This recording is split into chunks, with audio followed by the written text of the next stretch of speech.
ఆంగ్ల భాషకు సంబంధించి అభ్యర్థుల కొరకు మనం కొన్ని వివరాలను ఈ పాఠంలో తెలుసుకుందాం. గతంలో కొన్ని ముఖ్యాంశాలను మనం తెలుసుకున్నాం. గతంలో తెలుసుకున్న అంశాలతో పాటు మరిన్ని అంశాలను మనం పరీక్షను దృష్టిలో పెట్టుకొని ఇప్పుడు తెలుసుకుందాం. బేసిక్ ఇంగ్లీష్ అని చెప్పేసి 10వ తరగతి స్టాండర్డ్లో ఉంటాయి ప్రశ్నల యొక్క స్థాయి. మనం అందులో miscellaneous errors and misplaced words అనే ఒక అంశాన్ని ఇప్పుడు చూద్దాం. మిస్లేనియస్ ఎర్రర్స్ అంటే రకరకాల లోపాలను పొరపాట్లను ఇచ్చేసి పార్ట్గా, ఇప్పుడు ఉదాహరణకు ఒక వాక్య భాగం ఇచ్చేసి ఏ అంటాడు, ఒక ఆబ్లిక్ పెడతాడు, మళ్ళీ బి, ఒక ఆబ్లిక్ సి, అందులో ఏబిసిడి అలా ఇచ్చి ఈ దాకా ఇచ్చి ఎక్కడ పొరపాటు ఉంది, అందులో వ్యాకరణానికి సంబంధించిన పొరపాట, లేకపోతే అంటే వర్డ్ ఆర్డర్లో ఉందా, సింటాక్స్, లేదనుకుంటే ఎక్కడ పొరపాటు ఉంది, బేసిక్గా టెన్సెస్లోనా, లేకుంటే వాయిసా, లేకుంటే సరైన ప్రెపోజిషన్ వాడలేదా, అడ్వర్బ్ సరిగ్గా లేదా, ఆర్టికల్ తప్పుందా, ఇలా ఏదైనా అడగవచ్చు. అందుకే మిస్లేనియస్ ఎర్రర్స్ అని చెప్పేసి అన్నాం. ఎర్రర్ అంటే చాలా చిన్న తప్పిదం, పెద్ద తప్పిదాన్ని మిస్టేక్ అంటాం. మిస్టేక్ అంటే చిన్నగా ఉండేది ఎర్రర్. సో ఇక్కడ ఒక ఎగ్జాంపుల్ చూడండి. Oil is now so expensive that India will have to cut subsidies, instead face running out of funds to import oil. మళ్ళీ చదువుతున్నాను. Oil is now so expensive that, ఇది A, India will have to cut subsidies, B, instead face running out, C, of funds to import oil, D, no error అని చెప్పేసి ఇచ్చారు. ఇక్కడ ఏ భాగంలో అంటే వాళ్ళ ఆ వాక్య భాగం ఇచ్చి బ్రాకెట్లో ఏ ఆబ్లిక్ పెట్టేస్తారు, అదొక భాగం చాలా క్లియర్గా డిమార్కేట్ చేస్తారు. ఇందులో ఎక్కడ లోపం ఉంది, ఎక్కడ తప్పు ఉంది. Oil is now so expensive that కరెక్ట్గా ఉంది. India will have to cut subsidies కరెక్ట్గా ఉంది. Instead face running out, instead face running out, ఇక్కడ ఏదో తిగమక అనిపిస్తూ ఉంది, of funds to import oil. So నూనెను దిగుమతి చేసుకోవడానికి ఇప్పుడు బాగా చాలా అధిక ఎక్స్పెన్సివ్గా అయ్యింది ఆయిల్ కదా, కాబట్టి మనము సబ్సిడీస్ పైన తగ్గించాల్సినటువంటి అంశం ఉంది, లేదనుకుంటే అసలు ఆయిల్ని మనము దిగుమతి చేసుకోలేము. So instead face running out అని ఉంది. ఇక్కడ ఇన్స్టెడ్ ఆఫ్, మామూలుగా ఇన్స్టెడ్ అంటేనేమో ఆల్టర్నేటివ్ టు అని, అక్కడ నిజానికి ఏముండాలంటే ఇన్స్టెడ్ ప్లేస్లో ఆర్ఎల్స్, అలా కానిచో చూడండి ఒకసారి. Oil is now so expensive that India will have to cut subsidies, or else, అలా చేయకపోతే face running out of funds to import oil, అప్పుడు ఆయిల్ని దిగుమతి చేసుకోవడానికి మనకి నిధుల యొక్క లేమి వచ్చేస్తుంది, అదర్వైజ్ ఆర్ఎల్స్ అని. అంటే ఇక్కడ ఇన్స్టెడ్ ఎక్కడైతే ఉందో ఆ సి అనే పార్ట్లో లోపం ఉంది, దాన్ని మనము స్పాట్ చేయాలి. ఒకవేళ ఎక్స్ప్లెనేషన్ అడగరు, ఒకవేళ అడిగే అవకాశం ఉంది, అడిగితే అప్పుడు ఏం చేయాలంటే ఆర్ఎల్స్ అనేటటువంటిది రావాలి ఇక్కడ, in the place of instead అని రాస్తే సరిపోతుంది. ఇంకొక ఎగ్జాంపుల్ చూద్దాం. దో he is very wealthy and powerful, he has any concern for the poor. Though he is very wealthy and powerful, he has any concern for the poor. ఎక్కడ ఉంది లోపం, ఏ పార్ట్లో ఉంది? నేను ఒక్కొక్క పార్ట్ దగ్గర ఆపేస్తున్నాను. దో హీ ఈజ్ వెరీ కరెక్ట్గా ఉంది, వెల్దీ అండ్ పవర్ఫుల్ కరెక్ట్గా ఉంది, he has any concern for the poor అంటే సంపన్నుడైన అధికారం ఉన్నప్పటికీ he has any concern for the poor అనం, he has no concern for the poor అంటాం. అంటే సంపన్నుడై ఉండి అధికారం కలిగి ఉన్నప్పటికీ బీదలంటే అసలు ఆయనకు పట్టింపు లేదు. So he has any concern కాదు, he has no concern. So ఇక్కడ ఎనీ అనే పార్ట్ దగ్గర నో రావాలి. సో నో అంటే నాట్ ఎనీ అని అక్కడ, సో హీ హ్యాజంట్ ఎనీ అన్నా బాగుంది. సో అక్కడ హీ హ్యాజ్ ఎనీ అనే పార్ట్ తప్పుంది కాబట్టి దాన్ని మనం అంటే మిస్లేనియస్ ఎర్రర్ అని చెప్పేసి మనం దాన్ని గుర్తించవచ్చు. ఇక్కడ no should replace any. Though he is very wealthy and powerful, he has no concern for the poor, అలా చెప్పాలి. ఇంకొక ఎగ్జాంపుల్ చూద్దాం. I do not know who of the new trainees should be confirmed. I do not know who of the new trainees should be confirmed. ఇక్కడ ఎవరో కొత్త trainees ఉన్నారు, అందులో ఎవరిని కన్ఫర్మ్ చేయాలి నాకు తెలియదు, ఏ వ్యక్తిని కన్ఫర్మ్ చేయాలి. సో ఇక్కడ I do not know who of the అంటాం. అసలు అంటే హూ అంటే ఏంటి, ఇక్కడ అందులో ఎవరిని తీసుకోవాలి. ఎప్పుడైతే ఒక చిన్న గుర్తుపెట్టుకోవాల్సింది ఏంటంటే, నిజానికి విచ్ అనే పదాన్ని మనుషులకు వాడవచ్చు, వస్తువులకు వాడవచ్చు. ఇప్పుడు ఇక్కడ వస్తువులు ఉన్నప్పుడు ఇక్కడ కొన్ని ఉన్నాయి ఆప్షన్స్ ఇచ్చేసి, ఇందులో నీకు ఏది కావాలంటే విచ్ డూ యూ వాంట్ అంటాం. ఇక్కడ ఫలానా ABCD ఇవి ఉన్నాయి, which do you want, which of these అనాలి. అంటే ఎంచుకునే చాయిస్ ఉన్నప్పుడు విచ్ అనాలి, ఆ చాయిస్ లేనప్పుడు వాట్ అనాలి. వాట్ డూ యూ వాంట్, నా దగ్గర కొన్ని వస్తువులు ఉన్నాయి, వాట్ డూ యూ వాంట్ అది ఇన్ఫర్మేషన్ లేదు. అక్కడ ఉన్నప్పుడు చాయిస్ ఉన్నప్పుడు విచ్ డూ యూ వాంట్. ఇక్కడ చాలామంది ఉన్నారు జనాలు, ఎవరిని కలవాలనుకుంటున్నావు, which person do you want to meet అనాలి తప్ప, లేదా హూ డూ యూ వాంట్ అనొచ్చు. చాయిస్ ఉన్నప్పుడు విచ్. ఇక్కడ కాబట్టి ఏ ట్రైనీని కన్ఫర్మ్ చేయాలి అన్నప్పుడు I don't know which of the new trainees, ఇక్కడ హూ ఆఫ్ ద కాదు, చాయిస్ ఉంది. కాబట్టి మనుషులకు కూడా విచ్ వాడుకోవచ్చు, ఇది తప్పు కాదు. సో హూ ఆఫ్ ద అనే అంశంలో ఇక్కడ ఆ పార్ట్లో పొరపాటు ఉంది. సో అక్కడ who should be replaced by which. ఇది వివరణ. నెక్స్ట్ ప్రశ్నకి వెళ్దాం. Banks in India cannot open ATMs except obtaining approval from RBI. Banks in India cannot open ATMs except obtaining approval from RBI. ఇక్కడ ఏంటంటే రిజర్వ్ బ్యాంక్ నుంచి approval అంటే వాళ్ళ యొక్క అనుమతి లేకుండా బ్యాంకులు ఈ ఆటోమేటెడ్ టెల్లర్ మెషిన్స్ను ఎక్కడ కూడా వాళ్ళు స్టార్ట్ చేయలేరు, దానికి అనుమతి కావాలి. అంటే వీళ్ళ అనుమతి లేకుండా వాళ్ళు దాన్ని ATM సెంటర్ని స్టార్ట్ చేయలేరు. కాబట్టి ఇక్కడ ఏముంది చూడండి, banks in India cannot open ATMs except obtaining కాదు, ఎక్సెప్ట్ ఒబ్టైనింగ్ అప్రూవల్ కాదు, విదౌట్ ఒబ్టైనింగ్ అప్రూవల్ లేకుండా RBI నుంచి పొందలేరు. కాబట్టి ఇక్కడ ఎక్సెప్ట్ ఒబ్టైనింగ్ అనే C పార్ట్ దగ్గర ఇక్కడ తప్పు ఉంది, లోపం ఉంది. So without should replace except. So ఆ పార్ట్లో మనం తప్పు ఉందని చెప్పేసి గుర్తిస్తే సరిపోతుంది. So I repeat, banks in India cannot open ATMs without obtaining approval from RBI. So ఇక్కడ ఎక్సెప్ట్ తప్పు. 5వ ఉదాహరణ చూద్దాం. Parents should ensure and cultivate reading habits between their children. Parents should ensure and cultivate reading habits between their children. ఇక్కడ చాలా simple, పిల్లల్లో మంచి చదివే అలవాటును తల్లిదండ్రులు సృష్టించాలి లేదా అది క్రియేట్ చేయాలి అని ఇక్కడ ఉద్దేశం. సో ఇక్కడ ఎంతమంది చిల్డ్రన్, ఎంతమంది ఉండొచ్చు పిల్లలు, వీళ్ళు తక్కువ మంది ఉన్నారా ఎక్కువ మంది ఉన్నారా మనకు చాలా క్లియర్గా లేదు. సో ఇక్కడ ఏంటంటే బిట్వీన్ అనే పదం వచ్చింది ఇక్కడ, reading habits between their children. నిజానికి బిట్వీన్ అమాంగ్ మధ్యలో అనేటటువంటి అర్థంతో ఈ రెండు పదాలు రిపీటెడ్గా మనకి వ్యాకరణాంశాల్లో వస్తుంటాయి. ఇద్దరే ఉన్నప్పుడు మనం బిట్వీన్ వాడాలి, 2 లేదా 2. అంతకంటే ఎక్కువ అంటే 3 నుంచి ఆ పైన ఉన్నప్పుడు అమాంగ్ వాడాలి. ఈ చిన్న అంశాన్ని గుర్తుపెట్టుకుంటే ప్రతి పోటీ పరీక్షలో ఖచ్చితంగా మనకి ఒక 2 మార్కులు మన చేతిలో ఉన్నట్టే. సో ఇక్కడ ఏమవుతుంది, parents should ensure and cultivate reading habits between their children కాదు, అమాంగ్ దేర్ చిల్డ్రన్. ఒకవేళ ఇద్దరే కనుక ఉండింటే బిట్వీన్ రాజు అండ్ రవియో ఏదో ఇచ్చేవాళ్ళు, అది ఇవ్వలే.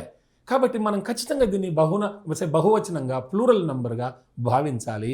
సో అమాంగ్ అనేది రావాలి, ఇది కరెక్ట్ ఆన్సర్. ఒకసారి ఈ సిరీస్లో ఇలా చూసుకుంటూ ఖచ్చితంగా తప్పు ఉందో ఏమో అనుకోకూడదు, ఎందుకంటే ఒకసారి నో ఎర్రర్ కూడా ఉండవచ్చు, ఆ కోణంలో కూడా గమనించాలి. కాబట్టి సావధానంగా ఇచ్చిన వాక్యాన్ని మనం చదవాలి. ఇప్పుడు ఇంకొక ఎగ్జాంపుల్ చూద్దాం. Under the terms of the new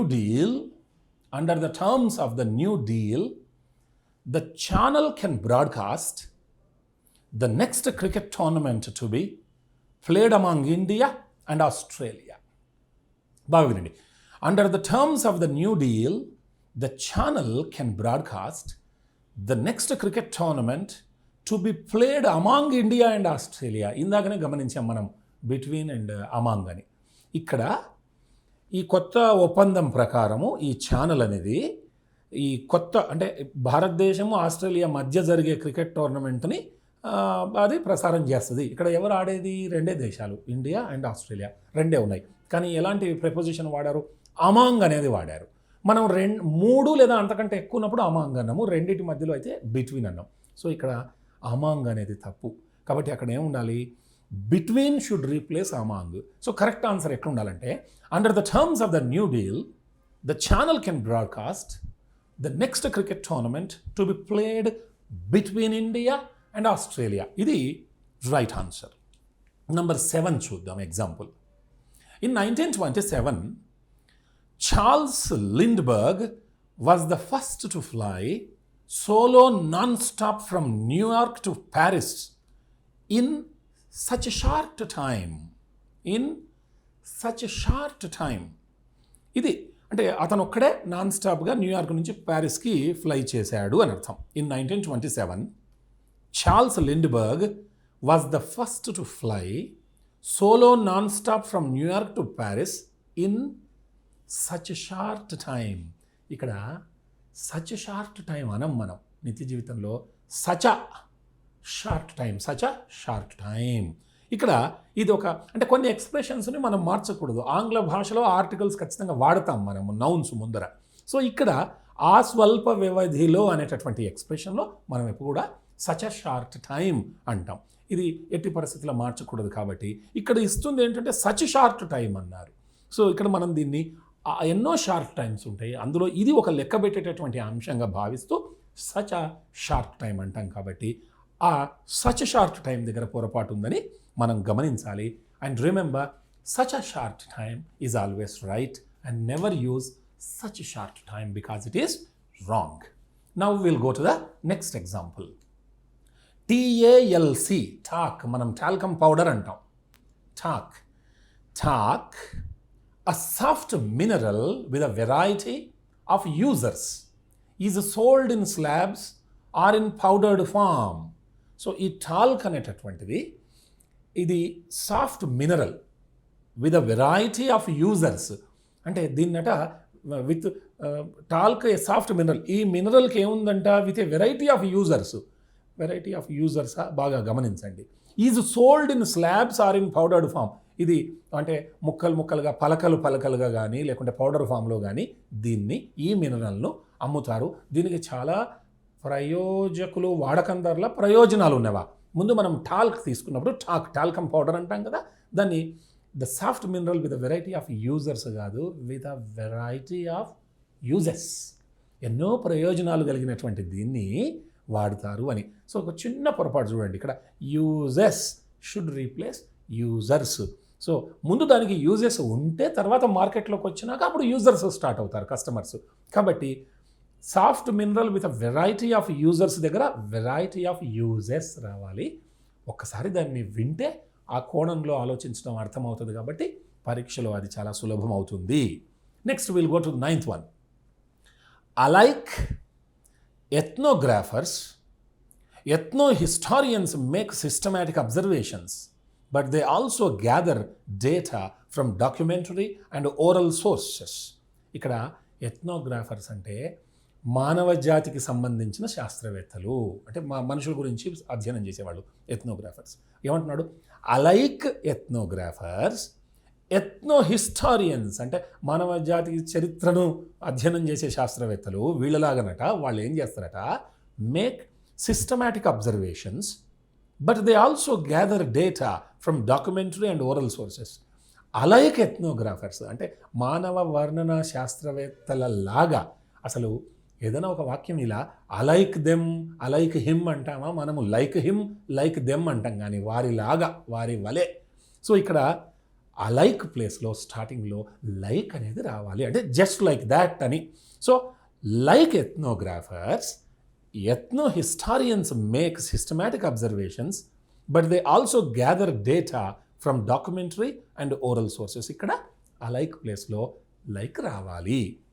next, Sanjay was upset last night because he had to do too many homeworks. Sanjay was upset last night because he had to do too many homeworks. ఎక్కడ తప్పుంది? మీరు ఈజీగా catch చేసి ఉండవచ్చు. మనం ఎప్పుడు కూడా home work అంటాం, అది అన్కౌంటబుల్ నౌన్గా పరిగణిస్తారు ఆంగ్లంలో తప్ప హోమ్ వర్క్స్ అని చెప్పేసి అనం. సో టూ మచ్ హోంవర్క్ అంటాం తప్ప టూ మెనీ హోంవర్క్స్ అని చెప్పేసి మనం అనము. కాబట్టి homework is an uncountable one noun.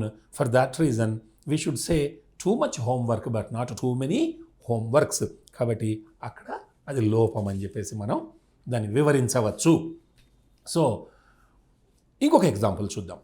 There were so much people, అర్థమైపోయింది ఇప్పటికే మీకు. There were so much people trying to leave the burning building that the police had a great deal of trouble controlling them.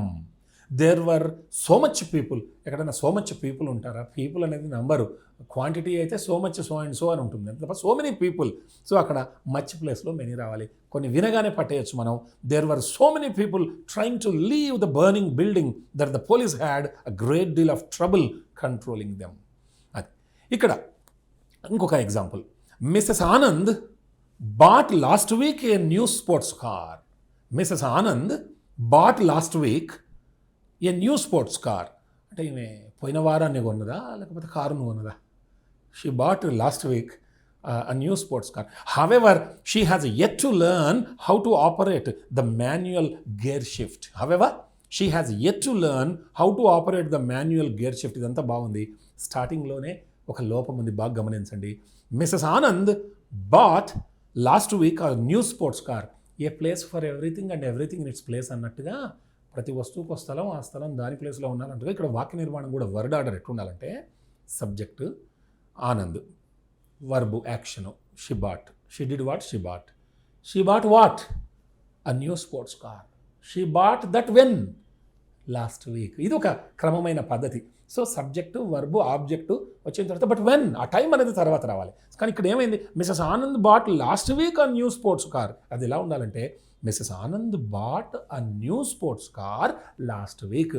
పదాల అమరిక అది. So ఇంకొక example కూడా చెప్తారు. అతను వాళ్ళ గ్రామంలో ఉండే ఆస్తులు, పొలాలు అన్నీ అమ్ముకోవడానికి తన భార్యతో సహా వెళ్ళాడు అని చెప్పడాన్ని అతను ఇంగ్లీష్లో he went along with his wife to sell all the properties అనే దాన్ని క్రమమైన పద్ధతిని మార్చి he went to his village to sell all the properties along with his wife అన్నాడట.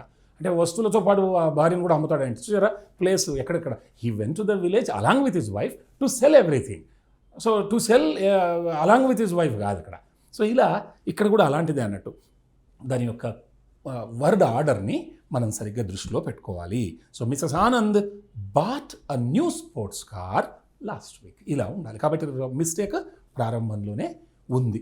ఇది ఒకసారి ఇలా గమనిస్తే మనకు ఈ విషయాలన్నీ కూడా చాలా సులభంగా మనకు అవగతం అవుతాయి.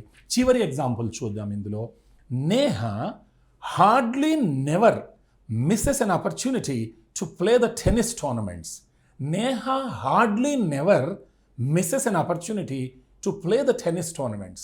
నిజానికి హార్డ్లీ అనేది నెగిటివ్ మీనింగ్ఫుల్ పదం ఆంగ్లంలో. కొన్ని barely, scarcely, rarely, never, not only, only ఇలాంటివన్నీ కూడా నెగిటివ్ మీనింగ్ఫుల్ వర్డ్స్. అందులో ఒకసారి నాట్ కనపడదు. ఇప్పుడు చూడండి, హార్డ్లీలో నాట్ కనపడదు, కానీ అది అందులో అది నెగిటివ్ మీనింగ్ఫుల్ వర్డ్.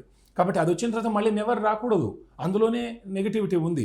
కాబట్టి నేహ హార్డ్లీ నెవర్ అనకూడదు, నేహ హార్డ్లీ ఎవర్ అనాల. కాబట్టి ఇప్పుడు ఐ హార్డ్లీ గో అంటే అక్కడ ఐ నెవర్ గో అని అక్కడ ఆల్మోస్ట్ దాని అర్థం. కాబట్టి నేహ హార్డ్లీ నెవర్ అన్నప్పుడు నేహ హార్డ్లీ ఎవర్గా మార్చాలి. సో స్టార్టింగ్లోనే దాని మిస్టేక్ ఉంది.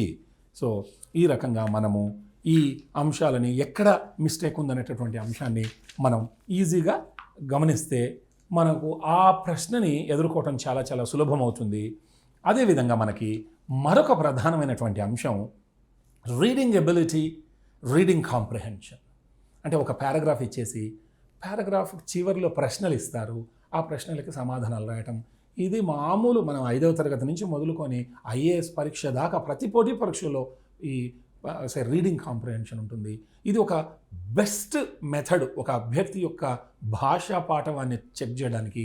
ఎందుకంటే వాక్య నిర్మాణాలు తెలిసి ఉండాలి, తర్వాత లాజికల్ సీక్వెన్స్ ఎలా ఉంది, పారాగ్రాఫ్ ఇతనికి అర్థం కావాలి అభ్యర్థికి, దాంట్లో స్పెల్లింగ్ మిస్టేక్స్ తెలియాలి, ఇడియోమాటిక్ ఎక్స్ప్రెషన్స్, వొకాబులరీ, లేకుంటే గ్లామర్ అన్నీ తెలిస్తే తప్ప దాన్ని ఆ క్వశ్చన్స్ని అటెంప్ట్ చేయలేడు.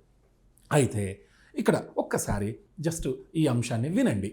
reading ability, reading comprehension. Para jumbles, PJs, are routinely seen nowadays in most of the English sections.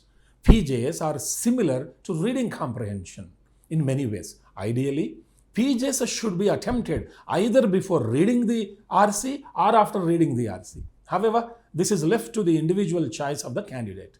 The most basic step is to rearrange the sentences into a logical sequence. You can arrange these sentences easily by using some common sense and logic of elimination.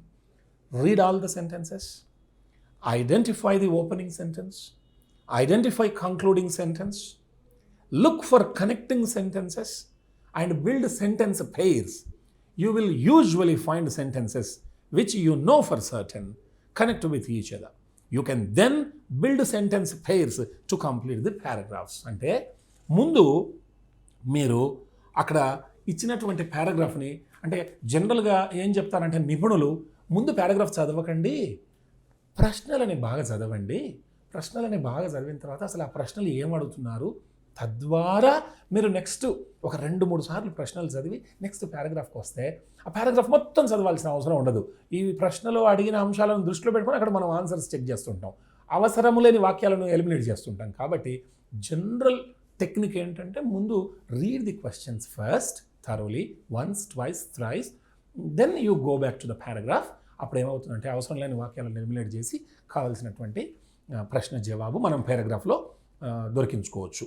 ఇది reading comprehension సంబంధించిన అంశం. ఏదైనా అంతే, వాటిని పదే పదే కొన్ని examples చేస్తే తప్ప మనకు రాదు. But reading comprehension is one of the important aspects of any competitive examination and also the linguistic ability of a candidate can be understood by giving this comprehension passage. Sentence correction, error spotting అని చెప్పేసి ఇంకొక ముఖ్య అంశం ఉంది మనకి ఈ basic ఇంగ్లీష్లో. Sentence correction, error spotting అంటే తప్పుగా ఇస్తారు, కింద ఆప్షన్స్ ఇస్తారు. ఒక సెంటెన్స్ ఇచ్చేసి ఎక్కడో చోట తప్పు ఇచ్చేసి ఐదర్ దాన్ని అండర్లైన్ చేస్తారు. అండర్లైన్ చేసి కింద ఒక 5 అంశాలు మల్టిపుల్ చాయిస్ ఇచ్చి సరి అయినటువంటి వాక్యాన్ని ఇస్తారు. ఆ ప్లేస్లో దీన్ని ఎర్రర్ని స్పాట్ చేసి దీన్ని అక్కడ రీప్లేస్ చేయాలని అర్థం. ఇప్పుడు ఇక్కడ ఒక ఎగ్జాంపుల్ చూద్దాం. He has received no other message than an urgent telegram asking him to rush village soon. He has received no other message than an urgent telegram asking him to rush village soon. ఇక్కడ asking him to rush village soon అనేది underline చేశారు. ఇక్కడ mistake ఉందని వాళ్ళే చెప్తున్నారు మనకి, ఎర్రర్ని spot చేసి. ఏముండాలి అక్కడ సెంటెన్స్ని మనం కరెక్ట్ చేయాలి. సో ఇక్కడ మనకి ఎక్కడ తప్పు ఉంది మనకి సమస్య లేదు, ఎందుకంటే వాళ్ళే దాన్ని అండర్లైన్ చేసి ఇచ్చేస్తారు. దాన్ని కరెక్ట్ చేసి కింద ఇచ్చిన అంశాల్లో ఏది సూట్ అవుతుందో చూడాలి. Asking him to rush village soon అంటామా? ఇక్కడ ఏం ఆప్షన్స్ ఇచ్చారు చూడండి. Asked him to rush his village, telegram వచ్చిందట ఎందుకని, వెంటనే వెళ్ళిపోమని ఊరికి. Asked him to rush his village, B asking him to have to his village, C asking him to rush to his village, to rush to his village, D asking him rushing at his village, E no correction required. మీకు అర్థమైంటుంది. Asking him to rush to his village ఇది correct answer. అంటే విలేజ్కి వెంటనే వెళ్ళిపోవాలని చెప్పేసి Telegram వచ్చింది అని అంటారు. So to say asking him to rush to his village, ఇక్కడ టు మిస్ చేశారు ఎగ్జామ్. దాంట్లో ఏమి ఇచ్చాడు, asking him to rush his village soon అన్నాడు, టు రష్ టు, అక్కడ టు మిస్ అయింది. కాబట్టి ఆన్సర్ సి ఇక్కడ కరెక్ట్గా ఇచ్చారు. Number 2, we must take it granted that Raju will not come for today's function. అంటే ఇక్కడ దాని ఉద్దేశం ఏంటంటే మనం అంటుంటాం you must take it granted అంటాం. టేక్ ఇట్ గ్రాంటెడ్ కాదు, మీకు అర్థం అయి ఉండాలి. ఈ ఎక్స్ప్రెషన్ వినగానే ఇది ఒక ఫిక్స్డ్ ఇడియోమాటిక్ ఎక్స్ప్రెషన్, అంటే ఇది నువ్వు తప్పక అంగీకరించాల్సిందే, ఇంకా తప్పదు అన్నటువంటి సందర్భంలో చెప్తాం. We must take it granted underline చేశారు, తప్పుంది ఇక్కడ. So we must take it granted that Raju will not come for today's function. అక్కడ ఏం ఉండాలి? A take it for granted, taking it granted, took it as granted, have it granted, no correction. So take it for granted. Take for granted అంటే దాన్ని తప్పకుండా నువ్వు accept చేయి ఉన్నది ఉన్నట్టుగా, ఇంకా వేరే మార్గం లేదు అని చెప్పడానికి you take it for granted, this will happen. లేకుంటే so and so person will become next president, you take it for granted, కావాలంటే తప్పకుండా అంగీకరించాల్సిందే. ఇలాంటి టేక్ ఇట్ ఫర్ గ్రాంటెడ్ అంటే something that will surely happen and there is nothing called no for this అన్నట్టు. So take it for granted is the right answer. Next third item చూద్దాం. The train will leave at 8:30 PM. We have been ready by 7:30 PM. ఇక్కడ have been underline చేసి ఉంది.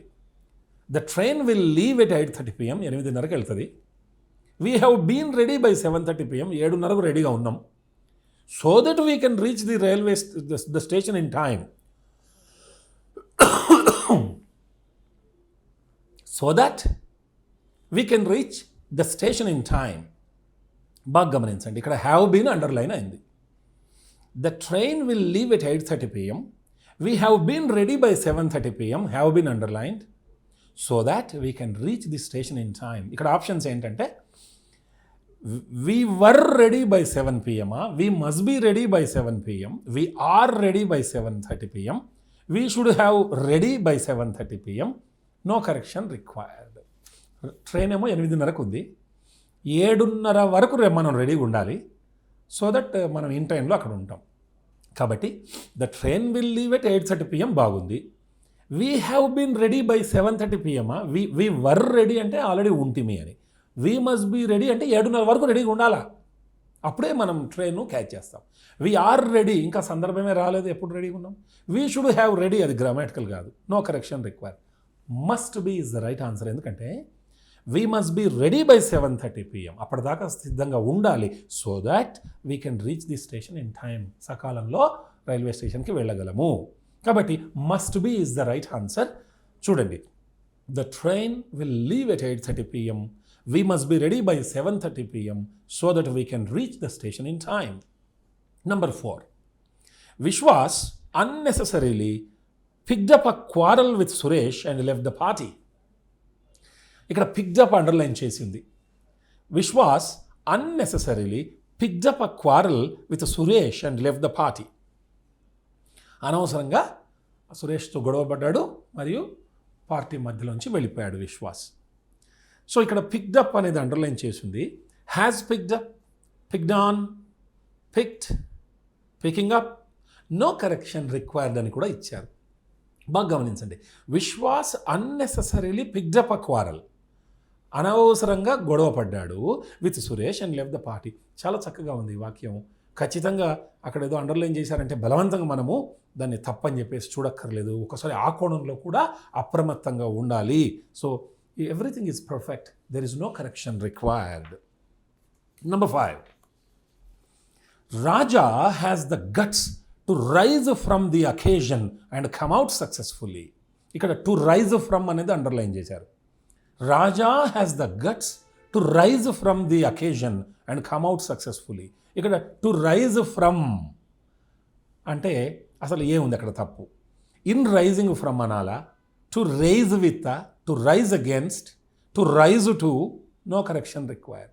మనం మామూలుగా ఏమంటామంటే ఏదైనా ఒక సమస్య వచ్చినప్పుడు ఆ సమస్యను ఎదుర్కొనే తెగువ ఇతనికి ఉంది అని చెప్తాం. దీన్ని ఒక ఇడియోమాటిక్ ఎక్స్ప్రెషన్లో to rise to, RISE, to rise to the occasion, to rise to the occasion అంటే ఆ సమస్యను ఎదుర్కోవడానికి సిద్ధపడతాడు అన్నప్పుడు చెప్పాం అనుకో. ఇక్కడ right answer to rise to the occasion. Raja has the guts, అతనికి ఆ ధైర్యం తెగువ ఉందట, to rise to the occasion and come out successfully. ఏ సమస్య వచ్చినా అతను దాన్ని ఎదుర్కొంటాడు, విజయవంతంగా ముందుకు వస్తాడని అర్థం. So please remember, to rise to the occasion అనాలి. అన్నప్పుడు సమస్యను ఎదుర్కొనే తెగువ ఉండటం అన్నట్టు. అంటే everybody must be ready to rise to any occasion, అంటే ఎట్లాంటి సమస్య వచ్చినా ఎదుర్కోవడానికి రెడీగా ఉండాలి అని చెప్తాం అన్నట్టు. Number 6. I need not offer any explanation. My behavior is speaking itself. Is speaking itself underline చేసి ఉంది. I need not offer any explanation. My behavior is speaking itself. ఇక్కడ ఈజ్ స్పీకింగ్ ఇట్ సెల్ఫ్ తప్పట. ఇక్కడ ఏముంది? Will speak to itself, speaks for itself, has been speaking, speaks about itself, no correction. అంటే మనం ఏమంటాం, నేను ప్రత్యేకంగా చెప్పడం ఏంటి నా ప్రవర్తన గురించి, నా ప్రవర్తననే మాట్లాడుతుంది. మనం అంటాం కదా, actions should speak louder than words అని, మాటల కంటే కూడా చేతల ద్వారా. అలా నేను వివరణ ఇచ్చుకోవాల్సిన ప్రత్యేకమైన వివరణ ఇచ్చుకోక్కర్లేదు, నా ప్రవర్తననే తనకు తానుగా మాట్లాడుతుంది. కాబట్టి ఇక్కడ will speak to it self, తనంతట అంటే తనతో తను మాట్లాడదు, స్పీక్స్ ఫర్ ఇట్ సెల్ఫ్, తనకు తానుగా మాట్లాడుతుంది అంతే. హ్యాస్ బీన్ స్పీకింగ్, అదేమన్నా మనిషి మాట్లాడడానికి. స్పీక్స్ అబౌట్ ఇట్ సెల్ఫ్, తన గురించి మాట్లాడుతుందా, నో కరెక్షన్. అంటే ఇక్కడ స్పీక్స్ ఫర్ ఇట్ సెల్ఫ్ అంటే నా ప్రవర్తన ద్వారానే మీరు అర్థం చేసుకోవచ్చు నేను ఎలాంటి వ్యక్తిని అని చెప్పడం ఇక్కడ. కాబట్టి behaviour speaks for itself is the right answer. 7. Prashant could reached by now if he had gone by taxi. Prashant could reached అని ఉంది ఇక్కడ, ఇది ungrammatical. By now if he had gone by taxi అంటే ఇక్కడ ఒకవేళ ట్యాక్సీలో కనుక వెళ్ళి ఉండింటే అతను చేరుకోగలిగి ఉండేవాడు అనేది ఇక్కడ ఉద్దేశం. ఒకవేళ వెళ్ళి ఉంటే, ఇది ఇంపాసిబుల్ కండిషన్. మనకి కండిషనల్ సెంటెన్సెస్ ఉంటాయి, probable condition, possible condition, impossible. ఇది చూస్తుంటే impossible condition past perfect tense వాడినప్పుడు ఇఫ్ సెంటెన్సు అవతల కూడా పర్ఫెక్ట్ ఆస్పెక్ట్లో ఉండాలి. ప్రశాంత్ కుడ్ రీచ్డ్ కాదు, if he had gone by taxi, he had gone by taxi, had gone could have reached, went could reach, goes can reach. చాలా simple, ఎంత బాగుంది చూడండి.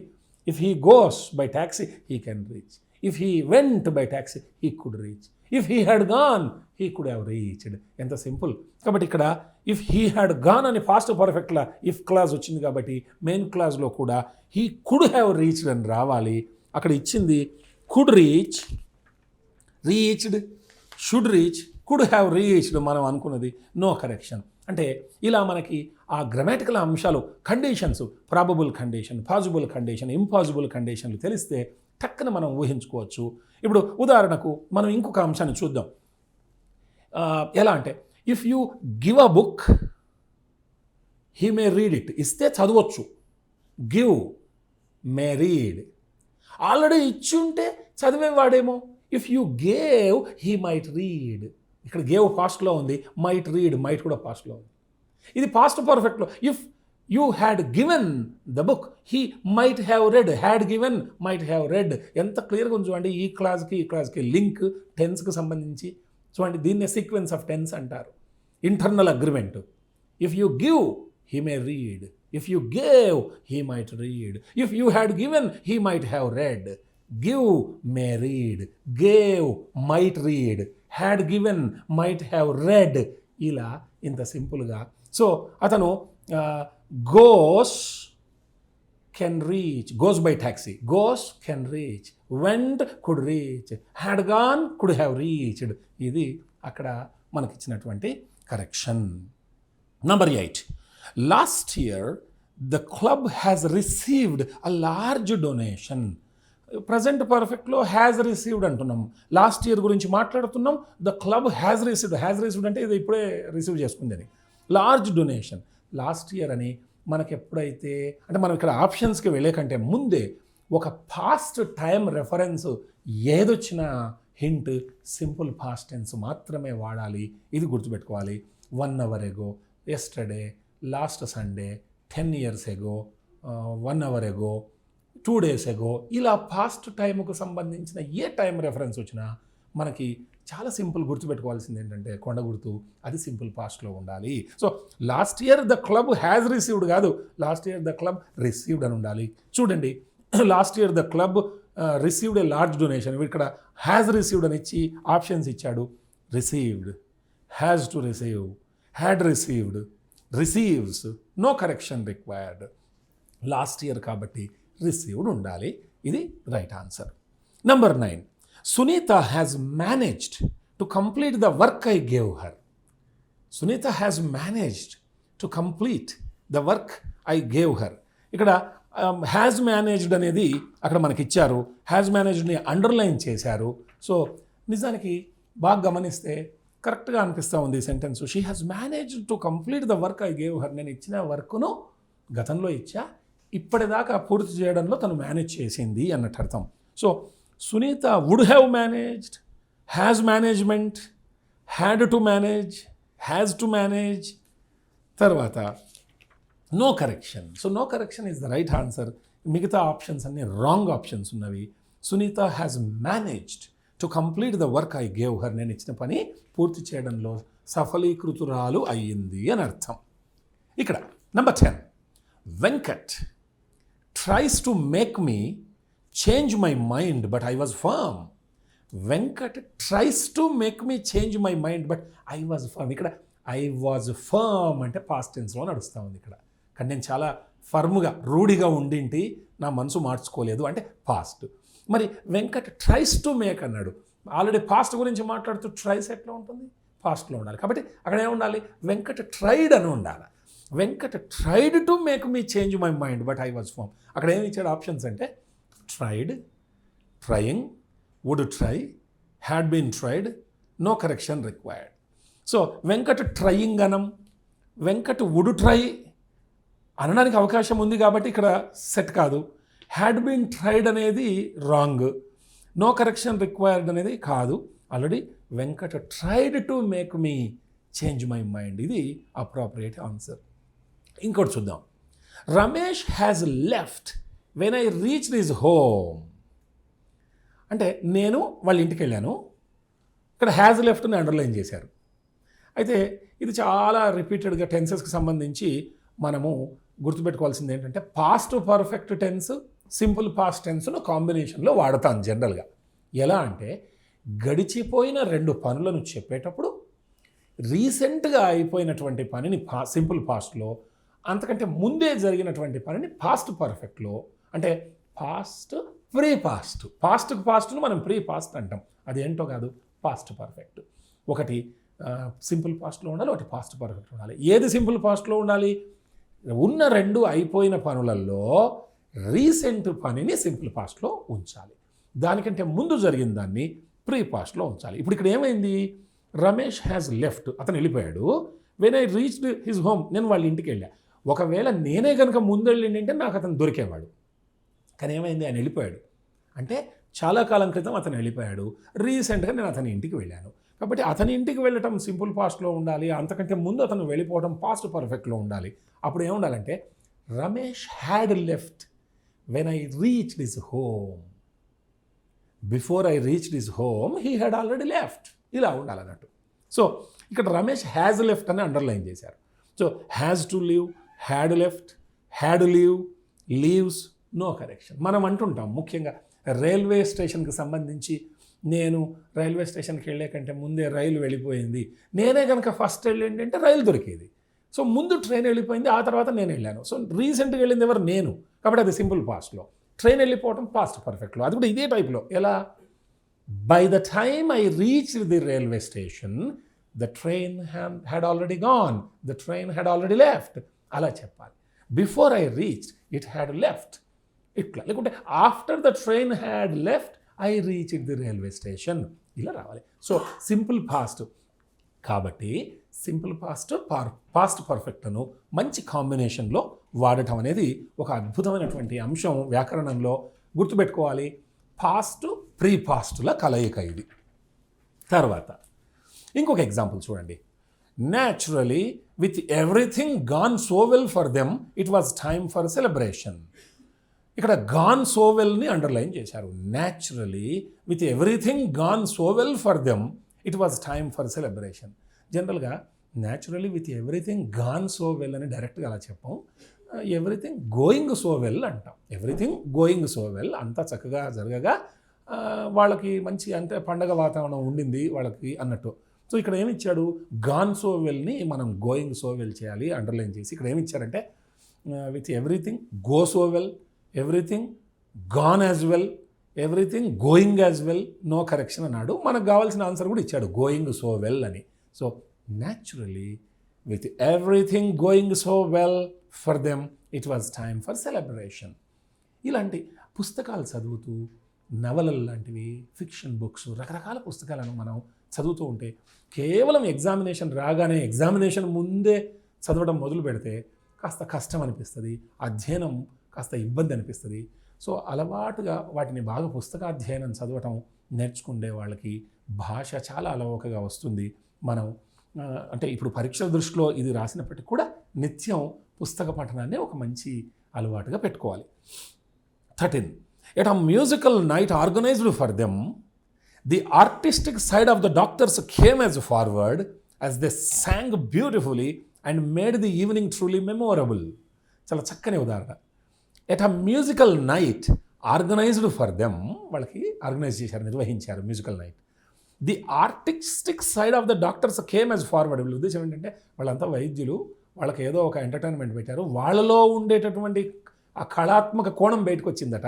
As the song beautifully and made the evening truly memorable. అంటే వైద్యులు కూడా చక్కగా వాళ్ళు పాడారు, వాళ్ళలో ఉన్నటువంటి ఆ గాన సౌందర్యం అంతా బయటపడ్డది, అది చాలా మెమొరబుల్ డేగా మిగిలింది అని చెప్పడం. అయితే ఇక్కడ వాళ్ళు ఏం చేశారంటే డాక్టర్స్ కేమ్ యాజ్ ఫార్వర్డ్ అన్నారు. కేమ్ యాజ్ ఫార్వర్డ్ కాదు, artistic side of the doctors came as forward కాకుండా కేమ్ టు ద ఫోర్. మనం ఫోర్ హెడ్ అంటాం, ఈ నుదురు ముందు ఉంటుంది, అలా it came to the fore అంటే వాళ్ళలో ఉండే ప్రతిభ బహిర్గతమైంది. It came to the fore, బయటపడ్డది అన్నట్టు అర్థం. కాబట్టి కేమ్ యాజ్ ఫార్వర్డ్ అని ఏదో డైరెక్ట్గా ట్రూ ట్రాన్స్లేట్ చేసినట్టుగా ఇచ్చారు. The artistic side of the doctors came as forward కాదు. అక్కడ ఆప్షన్స్ చూడండి, come forward, come to the fore, came to the forth, came to the fore, no correction. The artistic side of the doctors came to the fore, అది బహిర్గతమైనది అనేది right answer. ఇలా మనకు ఇంకా మంచి మంచి ఉదాహరణలు మనకు ఉన్నవి. చివరగా ఈ అంశానికి సంబంధించి ఒక్క నిమిషంలో 2 ఉదాహరణలు చూద్దాము, దాంతో ఈ టాపిక్ని మనం పక్కకు పెడదాం. Although scared of heights, she gathered all her courage and stood atop the 30-story building to participate in the activities. అంటే ఎత్తు అంటే భయం, అయినా ధైర్యాన్ని కూడగట్టుకుంది. తర్వాత 30 స్టోరీడ్ అంటే 30 అంతస్తుల బిల్డింగ్ పైన ఎక్కి ఆమె నిలబడింది ఈ అన్ని యాక్టివిటీస్లో పార్టిసిపేట్ చేయడానికి అని. అయితే ఇక్కడ she gather all her courage అని అండర్లైన్ చేశారు. సో భయమైనప్పటికీ కూడా ధైర్యం కూడబలుక్కున్నది అన్నట్టు అర్థం. So she gather all her courage, అది తప్పు. ఇక్కడ ఇచ్చిన ఆన్సర్ చూడండి, she gathered all her courage, gathered all courageous wrong, gather all courageous wrong, is gathered all courage అన్నీ అన్గ్రామాటికల్గా ఉన్నవి, no correction required. First answer correct. Although scared of heights, she gathered all her courage, ఉన్న ధైర్యాన్ని అంతా కూడబలుక్కొని ధైర్యం తెచ్చుకొని ఆమె stood atop the 30-story building to participate in the activities. చాలా చక్కని ఉదాహరణ. లాస్ట్ ఎగ్జాంపుల్ చూద్దాం. Aruna is wiser than all her friends. తన స్నేహితులందరికంటేనూ ఆమె ఎక్కువ తెలివిమంతురాలు. Aruna is wiser than all her friends. అతను అక్కడ ఏమి ఇచ్చాడంటే more wise than most of, more wise than all of, more wiser than most of, more wise than most of. Simple. Wise అనే పదాన్ని తీసుకున్నప్పుడు వైజ్, వైజర్, వైజెస్ట్ అంటాం. So visor అనేది comparative, visor వస్తే దాన్ని రావాలి. ఇప్పుడు ఈ కంపారిటివ్ ఇలా వైజ్, వైజర్, వైజెస్ట్ లేకపోతే మోర్ అనేది వాడతాం, మచ్ మోర్, మోస్ట్. ఇప్పుడు బ్యూటిఫుల్ ఉంది, బ్యూటిఫుల్లర్, బ్యూటిఫుల్లెస్ట్ అనం మనం, అందుకే మోర్ బ్యూటిఫుల్, మోస్ట్ బ్యూటిఫుల్ అంటాం. కానీ ఇక్కడ ఏం చేస్తున్నాడు, మోర్ వైజ్, అన్నిట్లో మోర్ వైజ్ అన్నాడు. ఆల్రెడీ వైజ్, వైజర్, వైజెస్ట్ అన్నప్పుడు మనకి వైజర్ దెన్ అనేది కరెక్ట్. కాబట్టి అన్ని ఆప్షన్స్ రాంగే. కాబట్టి అసలు ఇచ్చిన వాక్యం చాలా చక్కగా ఉంది. Aruna is wiser than all her friends. So ఎప్పుడు కూడా మోర్ వైజ్ అని అనవద్దు, wiser than all her friends. So దీంతో ఇక్కడికి మనకి కొన్ని ముఖ్యమైనటువంటి అంశాలు ఇందులో మనకి కవర్ అయ్యాయి. ఇప్పుడు మనం ఈ బేసిక్ ఇంగ్లీష్కు సంబంధించి మరో ముఖ్యమైన అంశం ప్రెపోజిషన్స్ అనే అంశాన్ని మనం చూద్దాం. ప్రెపోజిషన్స్ భాషా భాగాలలో అతి ముఖ్యమైనటువంటి ఒక భాషా భాగం. మనం తెలుగులో విభక్తి పదాలు లేకుంటే విభక్తి అర్థ పదాలు అని చెప్పేసి అంటుంటాం. అయితే ఈ ఇంగ్లీష్లో పేరులోనే ఉంది చూసారా, ప్రిపోజిషన్. ప్రి అంటే ముందు, పొజిషన్ అంటే స్థితి, ముందు స్థితి. ఈ విభక్తి అంటే ఈ పదాలు ఏం చేస్తాయంటే 2 నామవాచకాలు లేదా 2 సర్వనామాలు, నౌన్స్, ప్రొనౌన్స్ మధ్య రిలేషన్షిప్ని ఎస్టాబ్లిష్ చేసే పదాలు. On, in, with, for, relationship, సంబంధాన్ని ఇవి ఎస్టాబ్లిష్ చేసే పదాలు ప్రిపోజిషన్స్. ఎక్కడొస్తాయి? నౌన్స్ లేదా ప్రొనౌన్స్ ముందు వస్తాయి. ఇప్పుడు ఉదాహరణకు say the glass is on the table. On the table. The glass is on the table. The glass noun, the table noun. రెండు నామవాచకాల మధ్య రిలేషన్షిప్ ఏంటి? ఆన్. టేబుల్ పైన, టేబుల్ మీద ఉంది. ఇలా రెండు నామవాచకాలు, రెండు సర్వనామాల మధ్య ఉండే సంబంధాన్ని ఎస్టాబ్లిష్ చేసే పదాలు విభక్తి పదాలు. చాలా చాలా ఇంపార్టెంట్ పదాలు ఇవి. రకరకాల అయితే తెలుగులో లాగా కాకుండా ఆంగ్లంలో ఇవి నౌన్ ప్రొనౌన్కి ముందు వస్తాయి పూర్వ పదాలుగా. అదే తెలుగు భాషలో ఉత్తర పదాలుగా వస్తాయి. చూడండి, తెలుగులో అయితేనేమో టేబుల్ పైన, టేబుల్ అనే నామవాచకం తర్వాత వచ్చింది, పైన అనేది.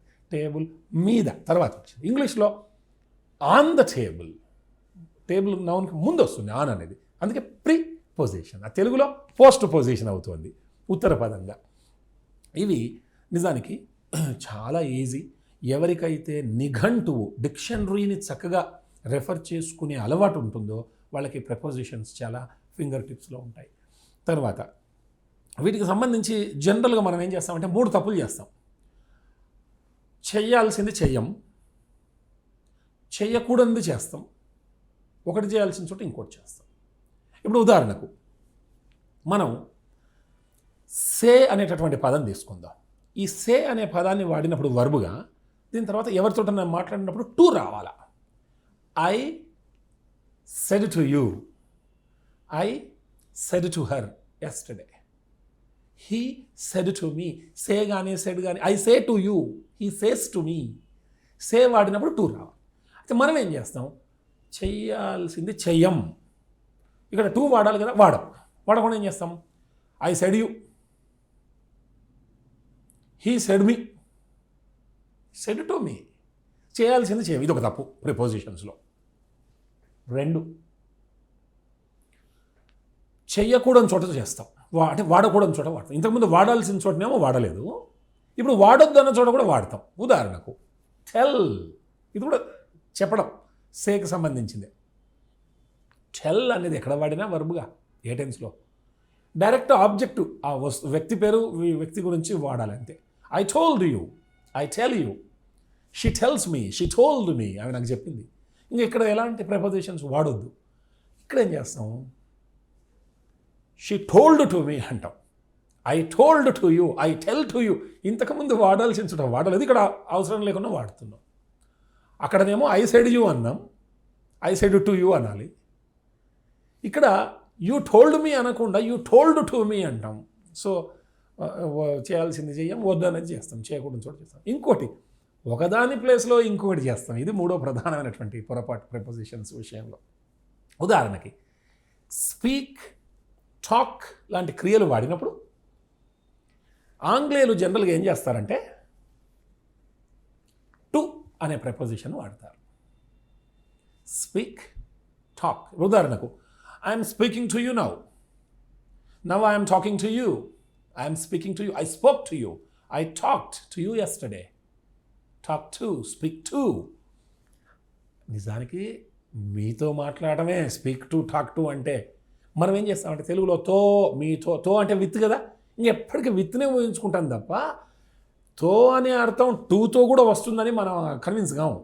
ఎందుకంటే అలవాటు, ఒకటే దానికి అలవాటు పడిపోయి ఉంటాం. ఆంగ్లేయుడు ఒకరితో మాట్లాడినప్పుడు టు అనే పదాన్ని వాడతాడు, విత్ వాడడు. ఇది తెలిస్తే చాలు. కాబట్టి ఇప్పటి నుంచి I'm talking with you, speaking with you ఇవన్నీ వద్దు. I'm talking to you, I'm speaking to you, ఇవి రావాలా. సో ఇక్కడ ఒకటి వాడాల్సిన చోట ఒకటి. అందుకేం చేస్తామంటే ఐఎమ్ స్పీకింగ్ టు యూ బదులు ఐఎమ్ స్పీకింగ్ విత్ యూ అంటాం. అంటే ఇక్కడ 3 తప్పులు ఏంటంటే ఐ సెడ్ యూ తప్పు, I said to you right. I told to you తప్పు, I told you correct. I'm speaking to you correct, I'm speaking with you తప్పు, I'm speaking to you right. కాబట్టి చేయాల్సింది చేయాలి, చేయొద్దు అనేది చేయొద్దు, ఒకటి చేయాల్సిన చోట ఇంకోటి చేయకూడదు. ఇలాంటి 3 మిస్టేక్స్ని మనం దృష్టిలో పెట్టుకుంటే కొంచెం ప్రిపోజిషన్స్ విషయంలో గట్టెక్కొచ్చు. ప్రిపోజిషన్స్ సింపుల్ ప్రిపోజిషన్స్ అని, టు, ఇన్, ఆన్, ఫర్ ఇలాంటి. కాంపౌండ్ ప్రిపోజిషన్స్ అని before, between, beyond, among, within, without, ఇలా కాంపౌండ్ మిశ్రమ విభక్తి అర్థ పదాలు. ఫ్రేజ్ ప్రెపోజిషన్స్ అంటే పద సముదాయ విభక్తి అర్థ పదాలు. అకార్డింగ్ టు లాస్ట్కి ప్రిపోజిషన్ ఉంది.